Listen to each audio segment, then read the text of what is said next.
দেখো বোতলগুলো, এই যে বোতলগুলো দেখা একটু, এই বোতলগুলোকে সব গরম জল করে হালকা একটু সার্ফ দিয়ে তো বোতলগুলোকে একটু ভালো করে ধুচ্ছি। কেন বলো, বোতলগুলোর ভিতরে না একটু হালকা শ্যাওলা জমে।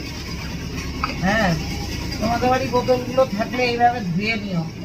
এক সপ্তাহ সপ্তাহে যদি বোতলগুলো ধুয়ে ফেলো না, তাহলে বোতলগুলো শ্যাওলাটা জমতে পারবে না। শ্যাওলা দেওয়া বোতলে না জল খাওয়াটা ঠিক না। এগুলো তো ইউজ অ্যান্ড থ্রো বোতল না, এগুলো তো মিনিমাম 6 মাস যাওয়া দরকার। তো সেখানে বোতলগুলো নিচের দিকটা দেখছি হালকা একটু শ্যাওলা জমেছে। সপ্তাহে বোতলগুলো ধুলে বোতলগুলো পরিষ্কার থাকে।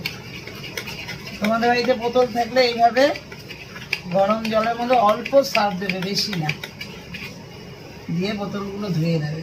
ঠিক আছে, দেখো।